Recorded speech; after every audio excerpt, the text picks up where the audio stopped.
I was working the night shift at a gas station just outside of town. It was one of those places you'd only stop at if you were desperate. Flickering fluorescent lights, a creaky door that never quite shut properly, and a heavy silence that wrapped around the place like a fog once the sun went down. Most nights were uneventful, save for the occasional late-night traveler. It was a little past midnight when a car rolled in, a beat-up old sedan, its headlights barely piercing the darkness. The engine sputtered as it pulled up to pump 4. I could see a figure behind the wheel, but they didn't get out. They just sat there, engine running, headlights on, their shadowy silhouette barely moving. I waited. Sometimes people just needed a moment. Maybe they were tired from a long drive. But after 5 minutes of watching them sit there, I decided to step outside and check if they needed help. The moment I stepped into the cold night air, I felt it, a tension like the air itself was holding its breath. As I approached the car, the figure didn't move. I knocked lightly on the window. "Everything all right?" I asked, trying to keep my voice steady. No response, and I knocked again, harder this time. The person inside slowly turned their head toward me, and in the dim light, I saw them. Sunken eyes, pale skin. Something about them felt wrong, like they hadn't slept or eaten in days. They just stared at me. No emotion. No words. I backed away, uneasy. "If you need anything, the store's open," I said, retreating toward the safety of the building. When I got back inside, I kept an eye on the car through the window, but instead of leaving, the engine sputtered out, and the headlights flickered off. The figure still didn't move. They just sat there staring forward, barely visible in the now darkened car. The minutes ticked by. I tried to shake the unease, focusing on stocking shelves, but every time I glanced outside, that car was still there, motionless. Around 2 a.m., another customer pulled in, a guy in his 20s driving a truck. He came inside, grabbed some chips, and asked me, "What's up with the car out there? You know them?" I shook my head. "No, they've been sitting there for hours." The guy frowned and glanced out the window.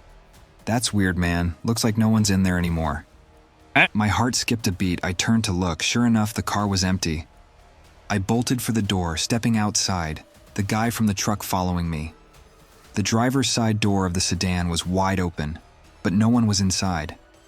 The night was completely still. No footsteps, no sounds. It was like they had just vanished. The guy in the truck looked at me, uneasy. "You should call someone. That's not right." I agreed. As I dialed the non-emergency line, I heard it. A soft rustling sound coming from the woods behind the station. It was faint, but in the stillness of the night, it sent a chill down my spine. We both turned toward the sound, peering into the thick trees that bordered the gas station. Then from the darkness we saw it, a shadowy figure just beyond the tree line, watching us. It was the same person, the same gaunt, hollow face. They stood there, barely visible, just watching. I backed up toward the door, my heart racing. "What the hell?" The guy from the truck didn't wait. He bolted for his vehicle, shouting, "Get inside, man. Lock the doors, Ikur." I rushed inside, slamming the door behind me and locking it. The figure didn't move. They just stood there, staring from the edge of the woods, half hidden in the shadows. When the police finally arrived, the figure was gone. They searched the area but found nothing. No footprints, no sign that anyone had been there at all.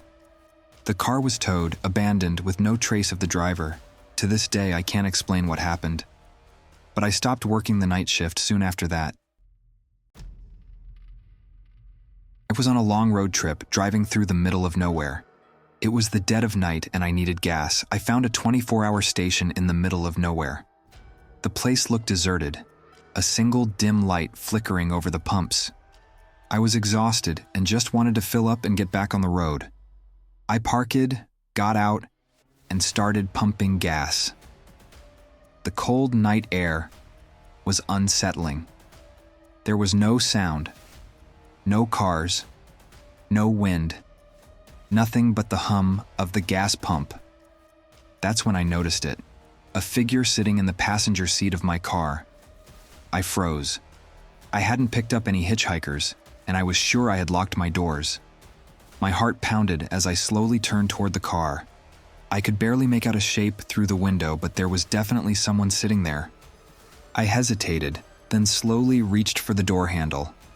My hand was trembling as I yanked the door open. There was no one inside. I stood there for a moment, confused and shaken. I could have sworn I saw someone. My heart was still racing, but I tried to convince myself it was just my tired mind playing tricks on me. I slammed the door shut and went to finish pumping gas. As I turned back toward the pump, I saw something that made my blood run cold. A face. A pale, gaunt face, reflected in the rearview mirror, staring at me from the back seat. I dropped the pump and ran for the station.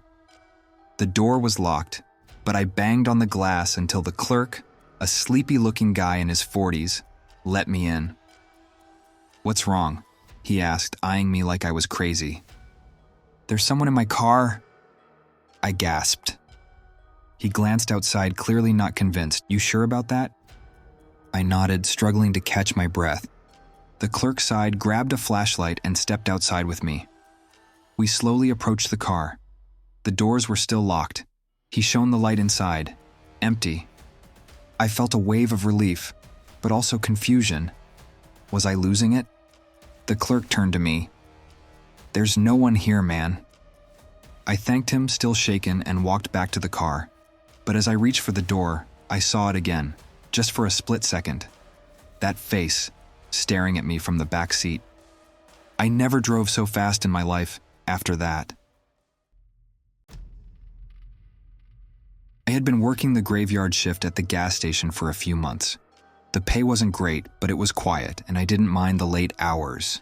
The station was at the edge of a highway, and most of the customers were truckers or long-distance drivers passing through.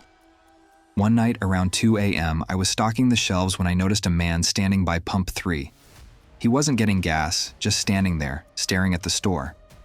I watched him for a few moments, waiting for him to come inside or drive off, but he didn't move. Just stood there, staring. I went to the front counter and waved, trying to get his attention, but he didn't respond. His eyes were locked on the building, on me. I couldn't see his face clearly, but something about the way he stood, the stillness, the unnatural angle of his posture, made me uneasy. After about 5 minutes, I decided to step outside and check on him. As soon as I opened the door, a cold gust of wind hit me, and the man turned abruptly, walking away toward the highway. He didn't get into a car, just disappeared into the darkness. I went back inside, locking the door behind me. I couldn't shake the feeling that something was wrong. I checked the security cameras. Nothing. No car, no sign of the man anywhere. He had just vanished. I tried to go back to my routine, but every so often, I'd glance outside, half expecting to see him again. An hour later, I saw movement at the edge of the parking lot. The same man, standing in the shadows, watching the station. I called the police this time, telling them about the strange man lurking around. When they arrived, they searched the area but found no one. They assured me it was probably just a hitchhiker or someone passing through. But after they left, I kept seeing him, every night, always standing just beyond the light, watching. It wasn't just that he was watching. His figure became clearer each night, closer to the gas station doors. There were times when I'd blink, thinking he'd moved forward just an inch. I began feeling trapped, like his presence was pushing in on me, even through the thick glass. I asked my coworkers if they had seen anyone, but they brushed it off, said I was working too many late shifts and letting the quiet get to me. But I knew what I saw. One night, I was finishing my shift when I saw him again, this time right outside the door. He was closer than ever before, staring right at me. My chest tightened in panic. I backed away, locking myself in the storeroom until morning. When I finally stepped out, he was gone, but the feeling lingered, like I was still being watched. I eventually quit that job, unable to shake the feeling that he was still out there, somewhere, waiting. Thanks for watching the video. We hope you enjoyed the journey. If you loved the twists and turns, don't forget to hit the like button and share the stories with your friends. Make sure to subscribe and tap the notification bell so you never miss out on our next thrilling tale, because there's always a new mystery or adventure just around the corner. Until next time, keep imagining, keep exploring, and remember, nothing is ever quite what it seems.